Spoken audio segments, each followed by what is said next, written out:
नमस्कार, धर्मज्ञ के दर्शकों का स्वागत है। कविता राणा।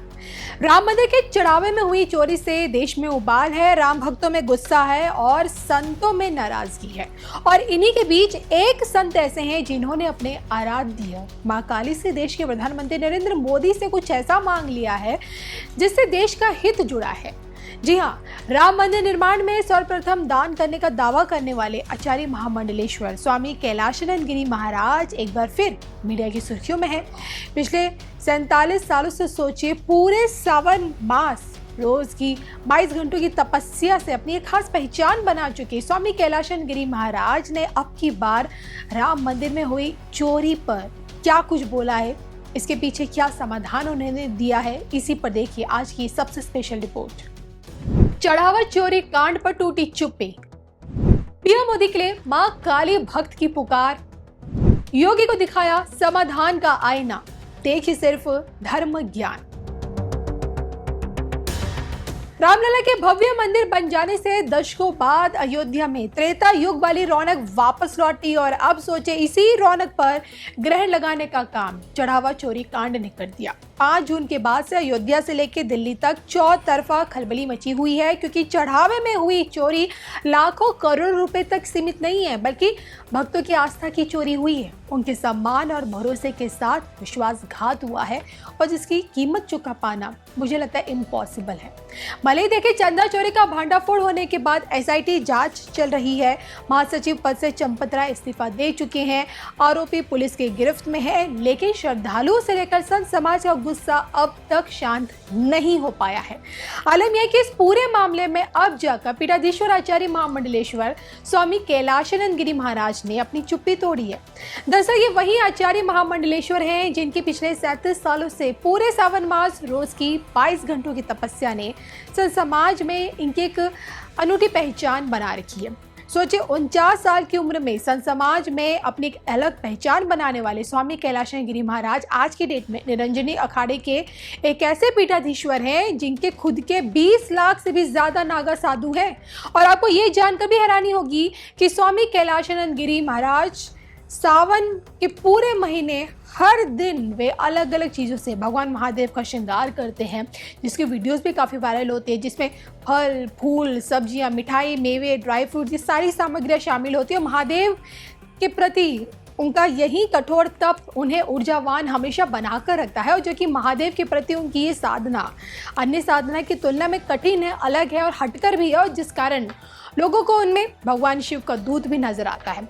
और इसी दूत की आंखों देखी चमत्कारों का बखान उनके शिष्य अक्सर करते हैं, और जो कि मां काली के भी परम उपासक हैं, महाभक्त हैं मां काली के, और जिस कारण पिछले महीने मोदी जी के सफल नेतृत्व के 12 वर्ष पूर्ण होने पर इन्होंने स्वयं से अपने आराध्य देवी मां काली से पीएम मोदी के खातिर कुछ ऐसा मांगा जिसकी चर्चा आज भी हो रही है। मैं मां काली और महादेव का उपासक हूं।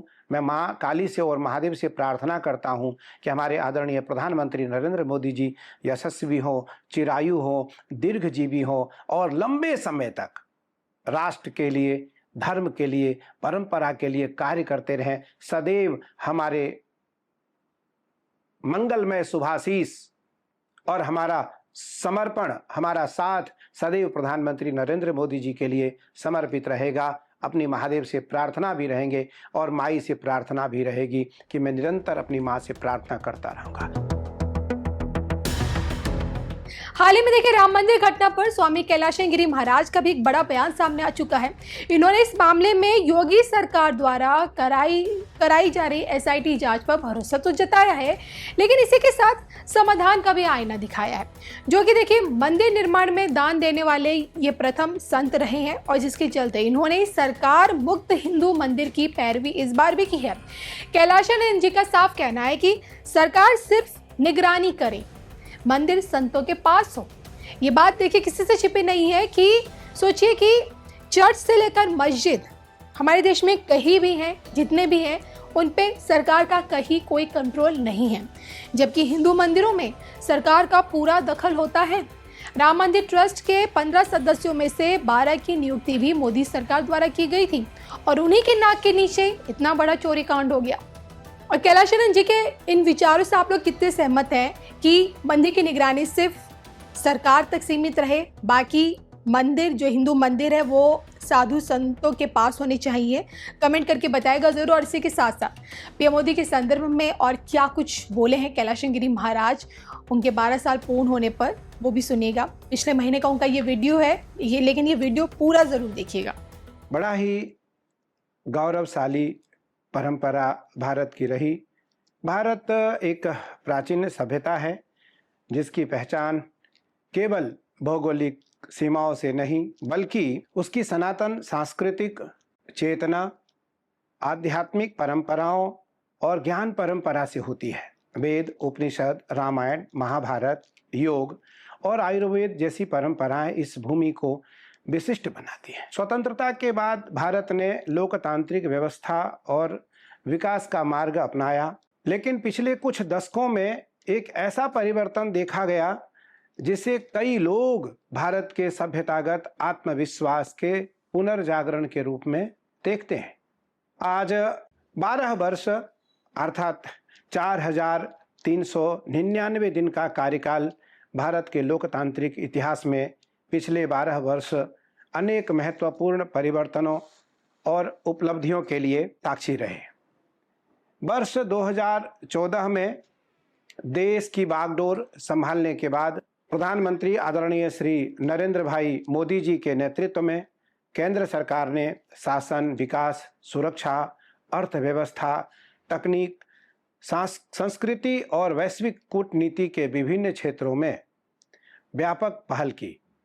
इन वर्षों में सरकार का मुख्य लक्ष्य सबका साथ, सबका विकास, सबका विश्वास और सबका प्रयास के मंत्र के साथ भारत को आत्मनिर्भर, सशक्त और विकसित राष्ट्र के रूप में स्थापित किया है।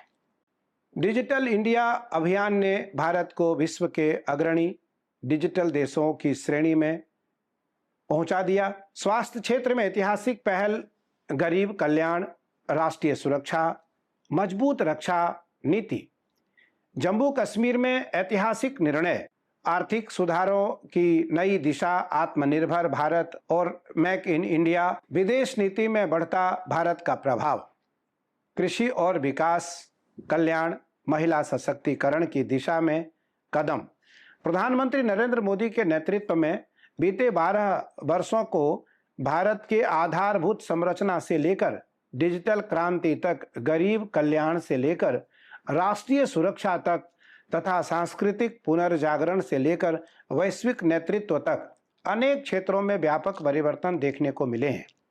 प्रधानमंत्री नरेंद्र मोदी जी के नेतृत्व में बीते 12 वर्षों में भारत की सनातन संस्कृति, आध्यात्मिक परंपराओं और धार्मिक विरासत के संरक्षण एवं संवर्धन को विशेष प्राथमिकता दी गई।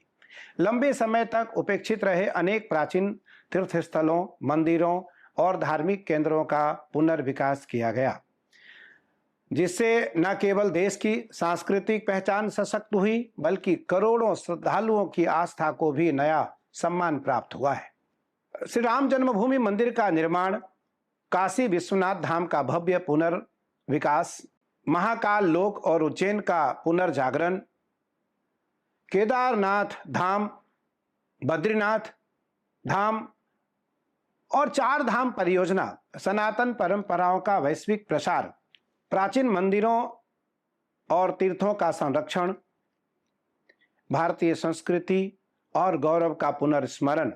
मोदी सरकार के 12 वर्षों में विकास और आधुनिकीकरण के साथ साथ भारत की सनातन सांस्कृतिक चेतना को भी नया सम्मान और नई ऊर्जा मिली है।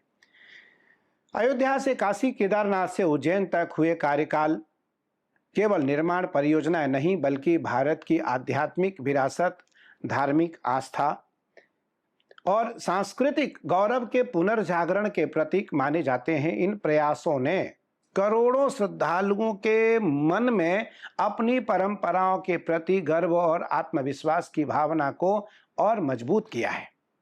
राष्ट्रीय सुरक्षा और सशक्त भारत, निर्णायक नेतृत्व के 12 वर्ष, आतंकवाद के विरुद्ध कठोर नीति, सीमाओं की सुरक्षा को नई मजबूती, रक्षा क्षेत्र में आत्मनिर्भरता, सेना का आधुनिकीकरण, जम्मू कश्मीर में सुरक्षा व्यवस्था जम्मू कश्मीर में सुरक्षा व्यवस्था, आंतरिक सुरक्षा और नक्सलवाद पर नियंत्रण, समुद्री सुरक्षा का विस्तार, साइबर सुरक्षा और नई चुनौतियां, वैश्विक मंच पर सुरक्षा सहयोग। बीते 12 वर्षों में भारत की राष्ट्रीय सुरक्षा नीति अधिक दृढ़, सक्रिय और आत्मविश्वासी बनी है।